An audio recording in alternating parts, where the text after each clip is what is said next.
बीडमध्ये हॉटेलात तरुणाला फायटरने मारहाण करण्यात आली। सीसीटीव्ही फुटेज सुद्धा व्हायरल झालंय। हॉटेलमध्ये चहा पीत असलेल्या तरुणावरती हा हल्ला झालाय। पोलिसात या संदर्भात तक्रार दाखल करण्यात आली। आरोपी मात्र अद्याप फरारच आहे। हॉटेलमध्ये चहा पीत असलेल्या तरुणावरती हा हल्ला झालाय। पोलिसात या संदर्भात तक्रार दाखल करण्यात आली। त्या संदर्भात सीसीटीव्ही फुटेज सुद्धा पुढारी न्यूजच्या हाती लागले। बीडमधील हॉटेलात तरुणाला फायटरने मारहाण करण्यात आली। त्याचा व्हिडिओ देखील आपण पुढारी न्यूजवरती पाहतोय। बीडमधली ही संपूर्ण घटना आहे। बीडमधील हॉटेलात तरुणाला फायटरने मारहाण करण्यात आले। खरं तर बीडमध्ये ज्या प्रकारची चर्चा बीडची राज्यभरात सुरू आहे, दररोज नवीन अशा प्रकारच्या गुन्हेगारी कृत्य गुन्हेगारीच्या घटना समोर येत असताना आणखीन एक घटना, एक व्हिडिओ आता समोर आलाय जो पुढारी न्यूजच्या हाती लागलाय।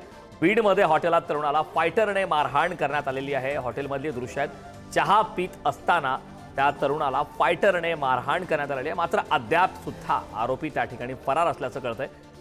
बीडमधल्या एका हॉटेलमधली, बीड शहरातल्या हॉटेलमधली एका ठिकाणची ही दृश्य आहे, ज्या ठिकाणी एक व्यक्ती चहा पीत असताना त्याला थेट मारहाण करण्यात आली। फायटरने ही मारहाण करण्यात आली। या संदर्भात ताजी अपडेट देण्यासाठी आपले प्रतिनिधी उदय नागरगोजे बीडमधून आपल्यासोबत जोडलेत। उदय, बीडमध्ये खरं तर ज्या प्रकारचे दररोज नवनवीन घटना समोर येतात, त्यात पुन्हा एकदा आता एक घटना समोर आली। एक व्हिडिओ पुढारी न्यूजच्या हाती लागलेला आहे। बीडमधील हॉटेलमध्ये चहा पीत असताना तरुणाला फायटरने मारहाण करण्यात आले। या घटनेसंदर्भातची काय माहिती आहे? या मारहाणीचं नेमकं काही कारण समोर आले का?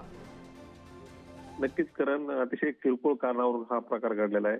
हे जे आरोपी आहेत आणि जो सीआयडी आहे ते एकाच भागात राहतात आणि त्या ठिकाणी किरकोळ कारणावरून त्यांचे वाद झाले होते। त्यानंतर हा जो तरुण आहे तो हॉटेलमध्ये चहा पीत असताना त्या ठिकाणी हे जे आरोपी आहेत ते आले आणि त्यांनी फायटरने मारहाण केल्याचं आपल्याला सीसीटीव्ही मध्ये दिसत आहे। या प्रकरणात बीडच्या पेठबीड पोलीस ठाण्यात गुन्हा देखील दाखल करण्यात आला आहे, परंतु गुन्हा दाखल झाल्यापासून हे आरोपी फरार आहेत। अद्याप या आरोपींचा शोध लागलेला नाही।